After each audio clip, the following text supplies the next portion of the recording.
Hello வணக்கம், இது உங்கள் சிவி ஜோன். ஸோ எல்லோரும் எப்படி இருக்கீங்க? இப்போ பார்த்தீங்கன்னா ஓட்டிங் அனாலிசிஸ், அதாவது 14வது வாரத்தோட 5வது நாள் இரவு வேலை ஓட்டிங் அனாலிசிஸ் பார்க்க போகிறோம். அதுக்கு முன்னாடி பார்க்குற எல்லாரும் நம்மளோட சேனலை சப்ஸ்கிரைப் பண்ணிட்டு பாருங்கள், லைக் பண்ணுங்கள், கமெண்ட் பண்ணுங்கள், ஷேர் பண்ணுங்கள். இப்போ வாங்க வீடியோக்குள்ளே போகலாம். ஸோ இன்றைக்கி வினோத் பணப்பெட்டி எடுத்துகிட்டு 18 லட்சம் ரூபா, 18 லட்சம் ப்ளஸ் சொச்சம் சூப்பராக மாதம் கிளம்பியிருக்காரு. எனக்கு தெரிஞ்ச இவர் அதிகப்படியாக எடுத்திருக்காருன்னு நினைக்கிறேன். அதே மாதிரி இந்த மாதிரி ஒரு எமோஷனல் மூமெண்ட் யாருக்கும் கிடைச்சிருக்காது. அந்த மாதிரி ஒரு சம்பவம் ஹிஸ்ட்ரியிலே, பிக் பாஸ் ஹிஸ்ட்ரியிலே நடக்காத சம்பவங்கள். பிக் பாஸ் அவர் கொடுத்த கிஃப்ட் எல்லாமே நான் ஆல்ரெடி போஸ்ட் பண்ணி போய் பாருங்கள், சான்ஸே இல்லை. அந்த மாதிரி ஒரு விஷயம். அதேமாரி பிரவீன் கெம்மி எல்லாருமே வந்து சொன்னது, பிரவீன்லாம் அழகாக என்ன சொன்னால், எனக்கும் சேர்த்து அந்த 2 பேருக்கும் சேர்த்து தான் நீ விளையாடணும்னு சொன்னேன், ஏன்டா எடுத்த அப்படின்னு கேட்ட விஷயங்கள்லாம் பயங்கரமாக இருந்துச்சு. ஸோ யாரெல்லாம் கண்ணீர் விட்டீங்க, யாரெல்லாம் அதை திரும்ப திரும்ப பார்த்தீங்க, யாருக்கெல்லாம் வந்து ரொம்ப அப்செட்டாக இருக்கீங்க, எல்லாத்தையும் கமெண்ட்ஸில் சொல்லுங்கள். நான் ரொம்ப அப்செட்டாக இருந்தேன். சரி, வாங்க அந்த அனாலிசிஸ் வீடியோக்குள்ளே போகலாம். ஃபர்ஸ்ட் பிளேஸில் யார் இருக்கா பற்றி நம்மளோட கானாவனத் தான் இருக்காங்க. இவங்க எவ்வளோ ஓட்ஸ் வாங்கியிருக்காங்க அப்படி பற்றி நான் 3 லட்சம் 3,336 ஓட்ஸ் வாங்கியிருக்காங்க. ஓட்டிங் பர்சன்ட் பார்த்தீங்கன்னா 48.47. 3 லட்சம் ஓட்டு. கமருதீன் ஃபேன்ஸு சேர்ந்து விஜய் பார்வதியோட பாதி ஃபேன்ஸ், எல்லாருமே சொல்ல முடியாது, பாதி ஃபேன்ஸ் கூட சொல்லலாம், இல்லை கால்வாஸ் ஃபேன்ஸ் சொல்லலாம். கண்டிப்பாக வந்துட்டு எல்லாருமே சரி இவராவது வரட்டும் அப்படின்னு ரொம்ப ட்ரை பண்ணாங்க. அவர் விட்டுட்டார். அவங்க ட்ரை பண்ணாங்க, பட் அவர் விட்டுட்டார். பட் ஓகே, அவர் சொன்ன ஒரு கேல்குலேஷன் ரொம்ப அழகாக இருந்துச்சு. நான் இது வரைக்கும் இருந்த அமௌண்ட்டு ப்ளஸ் இந்த அமௌண்ட்டு சேர்த்தா கிட்டத்தட்ட அந்த அமௌண்ட் வந்துருச்சு, ஒன்றும் பிரச்சனை இல்லை, நீங்கள் வாங்குங்க, நீங்கள் யார் வின் பண்ணாலும் எனக்கு சந்தோஷம் தான் சொல்லிட்டு மனநிறைவோடு போனார். ஆனால் ஒரு இடத்துல ரொம்ப மனசு உடஞ்சி அழுதார். அவசரப்பட்டு எடுத்துட்டோமோன்னு சொல்லிட்டு உட்காந்து தலைமையில் கை வச்சு அழுதார். அவன் கண்டிப்பாக ஃபீல் பண்ணிப்போம். என்னென்னா அவரை வந்து டெம்ப்ட் பண்ணிட்டாங்க. இந்த விக்ரமும் அரோராவும் சேர்ந்து ஒரு டெம்ப்ட் பண்ணி அவரை வந்து ஒரு மாதிரி எடுக்கிறதுக்கு ட்ரை பண்ண வச்ச மாதிரி தான் ஒரு பிளே இருந்தது. அது நம்மளுக்கு அப்படி தோணுச்சு. ஒரு வேளை நம்ம அப்படி தான் சந்தேகப்படுறோமோ நினச்சா அதை ரம்யாவியானவும் ஒரு இடத்துல போட்டு உடச்சிட்டாங்க. இவர் அந்த மாதிரி தான் பண்ணாங்க இவங்க அப்படின்ட்டு. என்ன ஒரு கேம் இது, என்ன கேம்! இவ்வளவும் பண்ணிவிட்டு எனக்கு கேமே விளையாட தெரியாதுன்னு பச்சையாக ஒரு பொய் பேசுகிறாங்க. அதுதான் கொடுமையாக இருக்குது. இருந்தாலும் வினோத் வந்துட்டு போகும்போது சும்மா ஒன்றும் போல் அமௌண்ட்டோடு போயிருக்காரு. ப்ளஸ் பிக் பாஸ் வந்துட்டு ஒரு கிஸ்ஸு போகிறீங்களா வினோத் அப்படின்னு கேட்ட விஷயங்கள்லாம் சான்ஸ் இல்லை, வேறு லெவலில் இருந்தது. யாரெல்லாம் பார்த்து ரசிச்சிங்க அழுதிங்கன்றதை சொல்லுங்கள். 2வது பேசுகிறது நம்மளுடைய திவ்யா இருக்காங்க. இவங்க எவ்வளோ ஓட்ஸ் வாங்கியிருக்காங்க அப்படி பார்த்தீங்கன்னா 1,37,251 ஓட்ஸ் வாங்கியிருக்காங்க. ஓட்டிங் பர்சன்டேஜ் பார்த்தீங்கன்னா 22.15. திவ்யாவுக்கு இப்போ ஒரு பயங்கரமான ஒரு சான்ஸ் வந்திருக்கு. அது மட்டும் இல்லாமல் திவ்யா இன்றைக்கி என்னமோ திடீர்னு வந்துட்டு சாண்ட்ரா மேலே செம்மகாண்டில் வந்துட்டு, அதுவும் வியானாவும் ரம்யாவும் ஒரு விஷயத்தை வந்து சொல்லி உடச்சதுனால இன்றைக்கி வந்துட்டு நான் வேறு வந்துட்டு அவசரப்பட்டு விஜய் பார்வதி வந்து கிளிச்சிட்டனே அப்படின்ற மாதிரி ஒரு விஷயத்தை வந்து வச்சுருந்தாங்க. இன்னமும் புதுசாக பண்ணுற மாதிரி திவ்யா வந்துட்டு எத்தனை வாட்டி விஜய் பார்வதி காரணமே இல்லாமல் கலாச்சிருக்காங்கன்ற விஷயங்கள் நம்மளுக்கு தெரியும், லைவை பார்த்தவங்களுக்கு தெரியும்.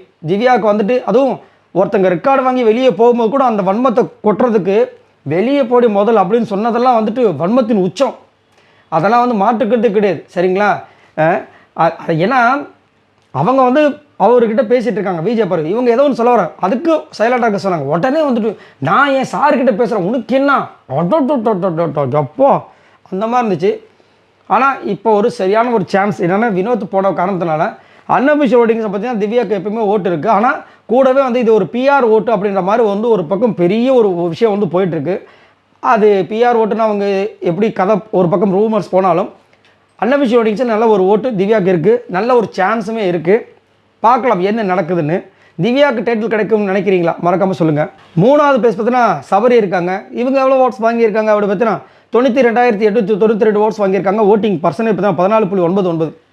சபரி உண்மையிலே வந்துட்டு நார்மலாக அவரோட விஷயங்களை கொடுத்தாவே ரொம்ப அழகாக இருக்கும். அவர் பண்ணுறது ஏனோ தானோ நம்மளுக்கு மட்டும் கொஞ்சம் வந்துட்டு எக்ஸ்ட்ரா ஃபிட்டிங் போட்டு பண்ணுற மாதிரியே இருக்குது. நம்ம லாஸ்ட்டு சாட்டர்டே சண்டே எபிசோடில் வந்து விஜய் சேதுபதி அவர்களே வந்து சபரிக்கிட்ட சொல்லியிருப்பாங்க, கொஞ்சம் எல்லார் புக்ஸ்லேயும் இந்த குட் புக்ஸ்லேயும் இருக்கணும்னு ட்ரை பண்ணாதீங்க, அந்த நல்லால நீங்களாக இருங்க அப்படின்னு சொல்லியிருப்பாங்க. ஆனால் என்னமோ வந்துட்டு கானாவனத் போகும்போது கூட அவரோட விஷயங்கள் எல்லாமே கொஞ்சம் அதாவது வேணும்ட்டு பண்ணுற மாதிரியே இருக்குது. ஏன் அதை வந்து அவர் பண்ணுறாருன்னு தெரியல, இயல்பாகவே இருக்க மாட்டாரு.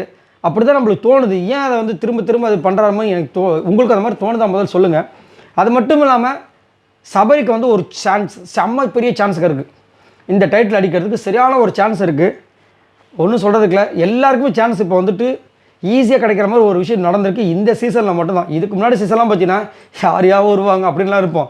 இந்த வாட்டி தான் பார்த்தீங்கன்னா யார் வந்தால் என்னன்ற அளவுக்கு வந்துட்டு வெளியில் வந்து கமெண்ட்ஸ்லாம் போட்டுட்ருக்காங்க. ஆனால் சரியான சான்ஸ் சபரிக்கு இருக்குது. உங்களுக்கு என்ன தோணுதுன்னு சொல்லுங்கள். 4வது பேஸ் பார்த்தீங்கன்னா விக்ரம் இருக்காங்க. இவங்க எவ்வளோ ஓட்ஸ் வாங்கியிருக்காங்க அப்படி பார்த்தீங்கன்னா 55,575 ஓட்ஸ் வாங்கியிருக்காங்க. ஓட்டிங் பர்சன்டேஜ் பார்த்தீங்கன்னா 8.97. பயங்கரமாக புலம்பி தள்ளிட்டு இருக்கார். ஏன்னா 20 லட்சம் வந்தால் எடுக்கலான்ற ஒரு முடிவில் இருந்தார் போல இருக்குது. அதுக்கப்புறமா அவர்கிட்ட வந்து அரோரா வந்து இல்லை நான் எடுக்கிறேன் அப்படின்னு சொன்னாங்க. நல்ல முடிவு தான் எடுன்னு சொன்னார். அப்புறம் மாறி மாறி மாறி மாறி அங்கே ஒரு விஷயத்தை வந்து கேம் ப்ளே பண்ணிகிட்டே இருந்தாங்க. டப்புன்னு வினோத் எடுத்துட்டார்.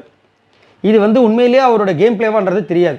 இன்னொரு பக்கம் வந்துட்டு புலம்புனா காசு அந்த ஒரு டாஸ்க் இருந்துச்சு பார்த்தீங்களா, அதில் இவர் சம்பாதிச்சு 70,000 தூக்கிட்டு வந்து ஸ்டோர் ரூமில் வைக்க சொல்லியிருந்தார் பிக் பாஸ். எதுக்காகனா புலம்புங்க, இங்கே நடந்த விஷயங்களை வச்சு புலம்புங்கன்னா அவர் புலம்புன விஷயங்கள் எல்லாமே பார்த்தீங்கன்னா பிக் பாஸ் நீங்கள் சொன்னதுனால, நீங்கள் கிரேவாக மாற சொன்னதுனால தான் நான் ஒரு விஷயத்த பண்ணேன், இப்போ அவள் என்னை வச்சு செய்கிறா வியானா அப்படின்னு பிக் பாஸை பற்றியே வந்துட்டு. அதே மாதிரி நானும் சுபிக்ஷாவும் வந்து உள்ளே வந்து பேசிகிட்டு இருக்க ட்ரெஸ்ஸிங் ரூமில் நீங்கள் திரைய விளக்குவீங்கன்றீங்க, ஆனால் ஒருத்தங்க ரூல்ஸே மதிக்காமல் உங்களை மதிக்காமல் 2 பேர் வந்து இது பண்ணிட்டு இருக்காங்க.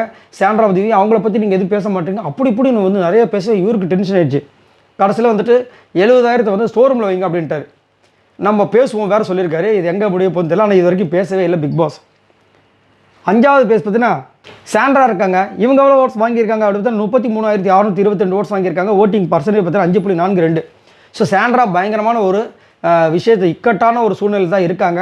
ஏன்னா ஓட்ஸ் செம்மையாக கம்மியாக இருக்குது. இந்த வாரம் எவிக்ஷன் இருக்குன்னு சொல்கிறாங்க. இருக்கிறதுக்கு வாய்ப்பு வந்து இப்போ வந்து அவர் வெளியே போனதுனால மீதி 5 பேர்.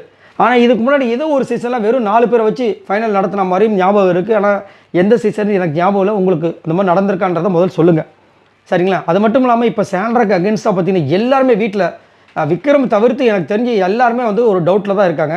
குறிப்பாக வியானா, ரம்யா, அதுக்கப்புறம் கெமி, பிரவீன்ராஜ், அப்புறமா திவ்யா எல்லாருமே பார்த்தீங்கன்னா இப்போ வந்துட்டு சாண்ட்ராக்கு அகேன்ஸ்டாக இருக்காங்க. இன்ஃபேக்ட் இந்த கார் விஷயங்கள் கூட பார்த்து இப்போ வந்துட்டு பயங்கர பூதாகரமாக வெடிச்சிருக்கு. வெளியில் ஆல்ரெடி வெடிச்சிருச்சு.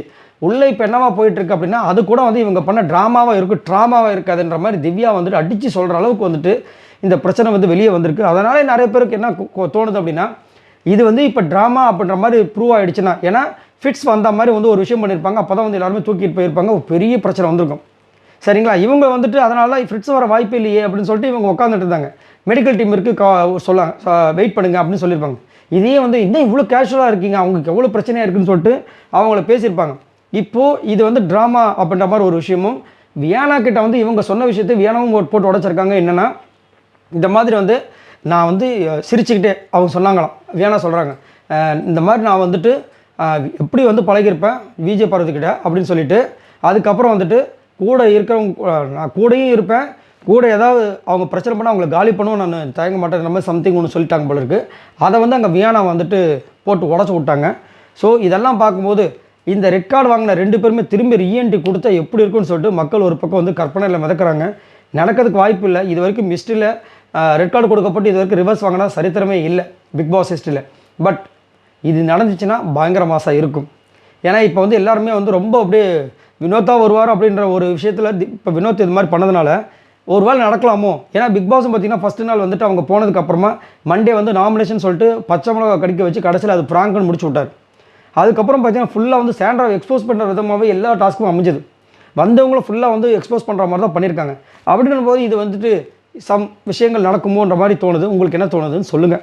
இவங்க எல்லாரும் மொத்தமாக அவங்க ஓட்ஸ் இது வரைக்கும் பார்த்தீங்கன்னா 6,19,676 ஓட்ஸ் வாங்கியிருக்காங்க. இதை பற்றி உங்களோட கருத்துக்களை சொல்லுங்கள். பாய் நண்பர்களே.